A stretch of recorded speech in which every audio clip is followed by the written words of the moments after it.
विद्यार्थी मित्रांनो नमस्कार. History and scope of pharmacognosy MSBT मध्ये 3 ते 5 मार्कापर्यंत पडणारा चॅप्टर. जास्त वेळ न घालवता आपण लगेच सुरुवात करूयात. ह्याच्यामध्ये डेफिनेशन ऑफ फार्माकोग्नोसी विचारली जाते, हिस्ट्री ऑफ फार्माकोग्नोसी विचारली जाते, scope contribution of scientist in the development of pharmacognosy यामध्ये बऱ्याच वेळेला 1 मार्काला क्वेश्चन आपल्याला बघायला मिळतो. आणि last present status and future prospect of pharmacognosy. So without wasting time आपण सुरू करूया. फार्माकोग्नोसीची definition. So this is the branch of science which deals with the study of crude drugs. So ही एक सायन्सची ब्रांच आहे आणि ह्याच्यामध्ये अभ्यास केला जातो क्रूड ड्रग्सचा. मग आता क्रूड ड्रग्स म्हणजे काय? सो सगळ्यात पहिला आपण ड्रग्स बघूया. These are the chemical substance which are used in the treatment of disease. आजार बरा करण्यासाठी जे सबस्टन्स आपण वापरतो, केमिकल सबस्टन्स, याला आपण ड्रग म्हणतो. मग आता क्रूड ड्रग म्हणजे काय? So it means the drug obtain from natural source like plant, animal and minerals. जर एखादा असं औषध की जे निसर्गापासून आपल्याला मिळालेलं आहे आणि त्याचा वापर आपण आजार बरा करण्यासाठी करतो, त्याला आपण बोलणार क्रूड ड्रग्स. मग एक्झाम्पल बघा. प्लांटमध्ये आपण एक्झाम्पल दिले तुलसी, टर्मरिक. ॲनिमलमध्ये आपण दिले बीजवॅक्स, हनी. मिनरलमध्ये आपण झिंक टाकलेलं आहे. सो आता हिस्ट्री ऑफ फार्माकोग्नोसी आपण बघूया. So German scientist Seydler coin the term pharmacognosy. He wrote the book known as pharmacognostica जिग्नोस्टिका. सो सेडलर यांनी हे फार्माकोग्नोसीची टर्म कॉइन केली आणि त्यांनी एक पुस्तक लिहिलं. हे 1 मार्काला क्वेश्चन पडतो. त्यानंतर the Greek physician Dioscorides describe several plant of its medical importance in de materia medica. So Greek physician Dioscorides यांनी देखील एक असा संच तयार केला पुस्तकामध्ये एक कलेक्शन तयार केलं. त्याच्यामध्ये मेडिकल प्लांटचे इम्पॉर्टन्स त्यांनी इनलिस्ट केले. त्या बुकला म्हणतात डी मटेरिया मेडिका. त्यानंतर the Greek scientist gallon describe the method of extraction of active constituent of crude drugs. The Greek physician Hippocrates is known as a father of medicine. The great Indian surgeon and physician Sushruta knew about 1500 drugs and his collection is known as Sushruta संहिता. संहिता म्हणजे संचय किंवा संग्रह. So 1500 drugs संदर्भातली माहिती असलेले surgeon Sushruta हे नुसते सर्जन नाही तर फिजिशियन पण होते आणि यांना जवळजवळ 1500 क्रूड ड्रग्स यांची माहिती होती. त्याला आपण बोलतो सुश्रुता संहिता. त्यानंतर अजून एक ग्रेट इंडियन फिजिशियन आपल्याला बघायला मिळतात. The great Indian physician Charak knew about 700 drugs. 700 ड्रग्सचं कलेक्शन त्यांच्याकडे होतं and his collection is known as Charak Samhita. So Sushruta आणि चरका ह्यांचं एक स्वतःचं एक सेपरेट कलेक्शन राहिलेलं आहे 1500 ड्रग आणि 700 ड्रग्सचं. सो बाय देअर कलेक्शन त्यांना त्यांच्या नावानंच त्यांच्या संग्रहाला नाव दिलं गेलं. सुश्रुता यांच्या संग्रहाला नाव दिलं गेलं सुश्रुत संहिता आणि चरक यांच्या 700 ड्रगच्या कलेक्शनला नाव दिलं गेलं चरक संहिता. त्याचबरोबर पुढचं आपण आता बघतोय स्कोप ऑफ फार्माकोग्नोसी. सो हे पॉईंट जे आता मी तुमच्याशी डिस्कस करतो हे 4-4, 5-5, 6-6 पॉईंट तुम्हाला रेडी टू यूज एक्झामसाठी आपण काढून दिलेत. याचा वापर तुम्हाला दोन्हीकडे होणार आहे. एक म्हणजे तुम्ही 1 मार्क क्वेश्चन पण याच्यामधनं सॉल्व करू शकता आणि त्याचबरोबर जर हिस्ट्री ऑफ फार्माकोग्नोसी जर प्रश्न विचारला गेला तरी देखील तुम्ही उत्तर लिहू शकता त्या पद्धतीनं. आता असंच आपण स्कोप ऑफ फार्माकोग्नोसी बघणार आहे. विद्यार्थी मित्रांनो, आपण ही जी नोट्स काढलेली ह्याच्या स्क्रीनशॉट जर तुम्ही घेतले तर मला वाटते तुम्हाला स्टडीला थोडंसं बरं पडेल. So scope of pharmacognosy to provide knowledge of the natural plants, animals and mineral drugs. याचं नॉलेज स्कोप ऑफ फार्माकोग्नोसीमधनं आपल्याला मिळतं. To provide knowledge of active chemical constituent of drug. Active constituent जे एखाद्या प्लांटमध्ये कोणतं ॲक्टिव्ह केमिकल कॉन्स्टिट्युएंट आहे ह्याची माहिती आपल्याला या संदर्भातून मिळते. To find out any type of adulteration in crude drug. जर एखादा ॲडल्ट्रेशन झालं असेल तर ते देखील आपण हुडकू शकतो. To understand the extraction, purification and identification of formulation of drugs. ही अतिशय महत्त्वाची स्टेप मानली जाते स्कोप ऑफ फार्माकोग्नोसीमधली, की एखादं प्लांट आहे तर त्या प्लांटमधून जर आपल्याला ॲक्टिव्ह केमिकल कॉन्स्टिट्युएंट हवा असेल तर आपल्याला एक्स्ट्रॅक्शनची प्रोसेस तिथं फॉलो करावी लागते. त्यानंतर ॲक्टिव्ह केमिकल कॉन्स्टिट्युएंट आपल्याला प्युरिफाय करावा लागतो आणि त्याचबरोबर तो प्युरिफाय झाल्यानंतर किती % प्युरिफाय आहे किंवा ॲडल्ट्रेशन झाले का ह्याचं आयडेंटिफिकेशन आपल्याला करावं लागतं. त्याच्यानंतर the knowledge of pharmacognosy is useful in evaluation of crude drugs. जर ह्याचं जे नॉलेज आहे फार्माकोग्नोसीचं हे आपल्याला कशासाठी यूज करता येऊ शकतं.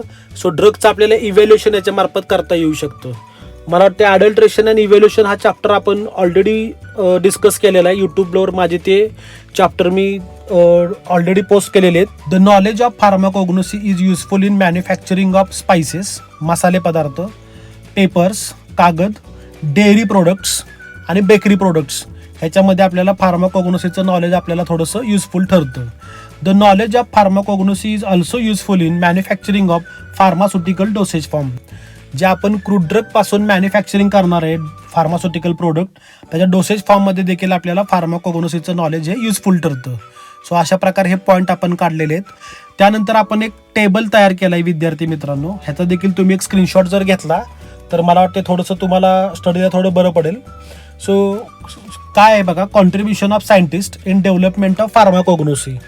आता इथं आपण काय केलं, सायंटिस्ट एका बाजूला आपण इनलिस्ट केल्यात, त्याबरोबर ते कुठून होते हे देखील आपण त्यांचं ओरिजिन इकडच्या बाजूला आपण इनलिस्ट केलेलं आहे. आणि त्याचबरोबर आपण इकडं कॉन्ट्रीब्युशन दिलं आहे त्यांचं. सो याच्यामध्ये गॅलेन बघितलं तर हे ग्रीक सायंटिस्ट किंवा फिजिशियन मानले जातं आपण. आणि ही एक्स्ट्रॅक्शन मेथड आपण मागाशी डिस्कस केलेली आहे ती. त्यानंतर सेडलर हे जर्मन सायंटिस्ट आहेत, ह्यांनी कॉइन केली फार्माकोग्नोसीची टर्म. त्यानंतर ह्यांनी एक बुक लिहिलं फार्माकोग्नोस्टिका जिग्नोस्टिका, हे मागाशी आपण नोटमध्ये पण बघितलं होतं. डायस्कोराइड हे ग्रीक सायंटिस्ट किंवा फिजिशियन मानले जातात, ह्यांनी ते बुक लिहिलं, त्याला बोलतो आपण दे मटेरिया मेडिका, हे देखील आपण मागाशी बघितलं होतं. हिप्पोक्रेट यांनी हे ग्रीक सायंटिस्ट आहेत आणि त्यांना मानलं जातं father of medicine. Sushruta Indian physician किंवा सायंटिस्ट आपण मानतो त्यांना, आणि त्यांना माहिती होती 1500 ड्रग्सची. त्यांच्या संग्रहाला म्हणलं जातं सुश्रुत संहिता. त्याचप्रकारे एक अजून त्याच्यामध्ये नाव राहिलं ते म्हणजे चरका, ते देखील इंडियन सायंटिस्ट किंवा इंडियन फिजिशियन मानले जातात आणि त्यांच्याकडं नॉलेज होतं किंवा त्यांना माहिती होती 700 ड्रग्स. सो त्यांना आपण म्हणतो चरका संहिता. त्यानंतर आता present status and future prospect of pharmacognosy, हा देखील नेहमी पडणारा क्वेश्चन आहे. आता याच्यामध्ये काय बघा, pharmacognosy is the branch of science which deals with the study of crude drug. ही डेफिनेशन आपण पुन्हा एकदा याच्यामध्ये इनलिस्ट केली. After COVID-19 people have realise the importance of drug from natural origin. COVID-19 नंतर खूप सारे पर्सन्स आता थोडंसं आपण नॅचरलकडं किंवा नॅचरल प्रोडक्ट्सकडे आपण वळताना बघायला मिळतो. नॅचरल प्रोडक्ट्स, आयुर्वेदिक प्रोडक्ट्स, नॅचरोपॅथीकडे बरेचसे पेशंट वळलेले आपल्याला बघायला मिळतात. ह्याचं कारण असं साईड इफेक्ट्स, ॲलोपॅथिक मेडिसिनचे साईड इफेक्ट्स, ह्यामुळं आपण बऱ्यापैकी नॅचरल ओरिजिनकडे वळलेले बघायला मिळतो. The drug from natural origin are not only economical but also safer and easily available. Natural प्रोडक्टचा एक महत्त्वाचा यूज असा मानला जातो की झिरो साईड इफेक्ट. साईड इफेक्टच त्याचा नाही आहे काय, ॲलोपॅथी मेडिसिनचा साईड इफेक्ट मोठ्या प्रमाणात आहेत. सो त्या पद्धतीनं the drugs from natural origin are not only economical but also safer and easily available. Bharat हा जमिनीच्या बाबतीत सुजलाम सुफलाम देश मानला जातो. भारताला 3 प्रकारचे वातावरण बघायला मिळतात, उन्हाळा, पावसाळा आणि हिवाळा. त्यामुळे नेचर भारताशी खूप फ्रेंडली राहिलेला आहे.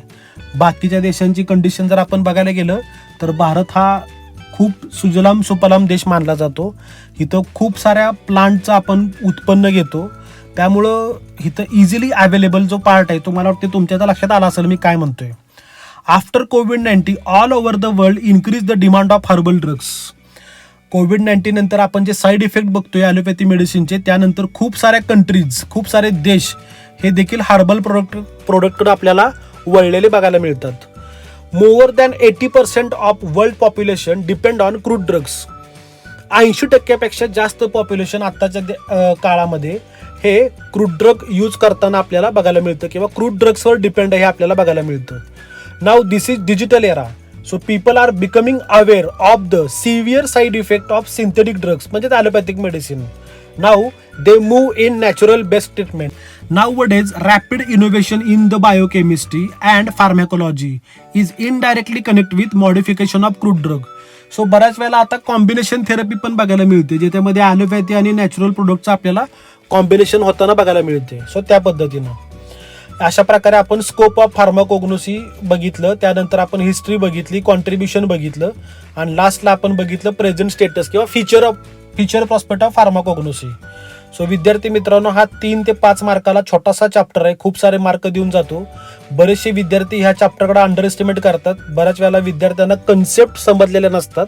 सो त्यासाठी मी हा छोटासा प्रयत्न केला, तुम्हाला एक छोट्या म्हणजे सोप्या अशा भाषेत किंवा सोप्या लँग्वेजमध्ये आणि मराठी एक्सप्लेनेशनमध्ये खास करून तुम्हाला हा चॅप्टर मी समजवायचा प्रयत्न केला. आय होप की तुम्हाला हा चॅप्टर समजला असेल आणि तुम्ही आता हा चॅप्टर ऑरला टाकणार नाही एक्झामला. तुम्ही हा चॅप्टर करणं खूप गरजेचं आहे, हातातले मार्क्स आहेत. सो पुन्हा एकदा विद्यार्थी मित्रांना परीक्षेसाठी हार्दिक शुभेच्छा.